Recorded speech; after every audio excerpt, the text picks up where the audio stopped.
మెదక్ జిల్లా వెల్దుర్తి మండల కేంద్రం రాష్ట్ర ఫిషర్షిప్ కార్పొరేషన్ చైర్మన్ మెట్టు సాయి కుమార్, టీపీసీసీ ప్రధాన కార్యదర్శి, నర్సాపూర్ నియోజకవర్గ కాంగ్రెస్ పార్టీ ఇన్ఛార్జ్ ఆవుల రాజిరెడ్డి, జిల్లా కాంగ్రెస్ పార్టీ జిల్లా అధ్యక్షులు ఆంజనేయులు గౌడ్, గ్రంథాలయ చైర్మన్ సుహాసిన్ రెడ్డి, భారత రాజ్యాంగ నిర్మాత డాక్టర్ బాబాసాహెబ్ అంబేద్కర్, మహాత్మా గాంధీ విగ్రహాలకు పూలమాలలు వేసి నివాళులు అర్పించారు. ఈ సందర్భంగా వారు మాట్లాడుతూ, భారత రాజ్యాంగం ప్రజాస్వామ్య స్థిరత్వానికి పునాది కాగా బీజేపీ ప్రభుత్వం దీన్ని నిర్వీర్యం చేయడానికి ప్రయత్నించిందని గుర్తింపు. ప్రపంచంలో అతిపెద్ద ప్రజాస్వామ్య దేశమైన భారతదేశంలో మత విద్వేషాలను రెచ్చగొట్టే విధంగా బీజేపీ పాలన కొనసాగుతోందని, రాజ్యాంగాన్ని నిర్లక్ష్యం చేస్తున్న మోదీ ప్రభుత్వంపై భారతదేశ ప్రజలు గట్టిగా స్పందించాల్సిన అవసరం ఎంతైనా ఉందని వారు అన్నారు.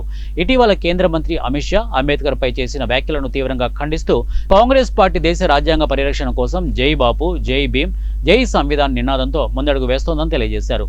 రాహుల్ గాంధీ భారత జోడో యాత్ర ద్వారా సమానత్వం, సౌభాతృత్వం పట్ల ప్రజల్లో చైతన్యం ప్రదర్శించిన వారు ప్రస్తావించారు. గత 10 ఏళ్లుగా రాజ్యాంగ విలువలను నిర్వీర్యం చేసే ప్రయత్నాలు జరుగుతున్నాయని, దీనిపై దేశ ప్రజలు ఓపికగా ఒకటిగా నిలబడి పోరాడాలని ఏప్రిల్ నెలలో పాదయాత్ర ద్వారా గ్రామస్థాయిలో ప్రజలను మరింత చైతన్యవంతం చేశారు. కాంగ్రెస్ పార్టీ ఇన్ఛార్జి శ్రీమతి మీనాక్షి నటరాజన్ మార్గదర్శకంలో కాంగ్రెస్ పార్టీ రాజ్యాంగ పరిరక్షణకు కట్టుబడి ఉందని చెప్పారు.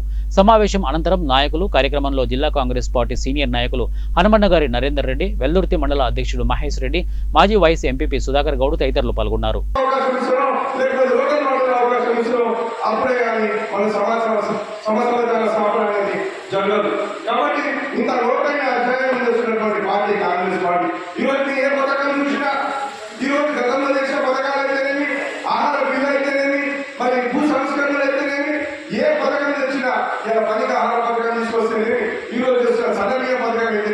మన డైట్ చార్జెస్ అయితేనేమి, సంక్షేమ హాస్టల్ ఏ పథకం తొంగి చూసినా పేదవాళ్ళ గురించి ఆలోచిస్తున్నటువంటి party Congress party.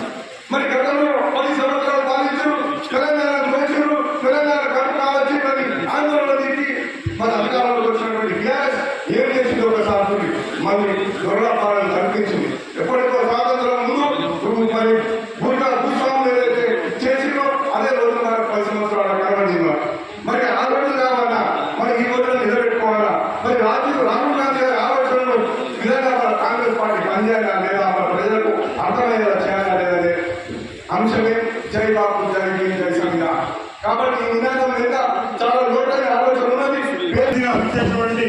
Fisheries corporation chairman మెట్టు సాయి కుమార్ గారికి, అలాగే టీపీసీసీ ప్రధాన కార్యదర్శి మాసాపేట ముద్దుపేట గౌరవనీయులు పెద్దలు ఆవుల రాజిరెడ్డి గారికి, అలాగే అక్క గ్రంథాలయ సంస్థ చైర్మన్ సుహాసిన్ రెడ్డి గారికి, మన జిల్లా నాయకుడు, అందరికీ దగ్గరి బంధువు, మంచి వక్త అన్న ఆంజనేయులు గారికి, మరియు పత్రికా మిత్రులకు, కార్యకర్తలకు అందరికీ నా హృదయపూర్వక నమస్కారాలు తెలియజేస్తున్నాను.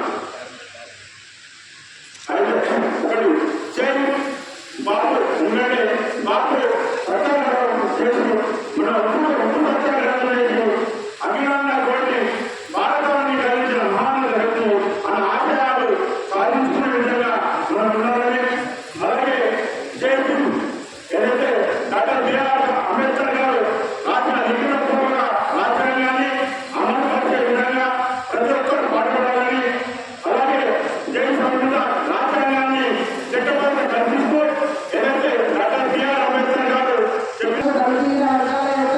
మరి ఆశలకు, ఆకాంక్షలకు అనుగుణంగా మరి రిజర్వేషన్ అందుకోవడానికి కూడా కారణం ఏంటంటే ఈ రాజ్యాంగం.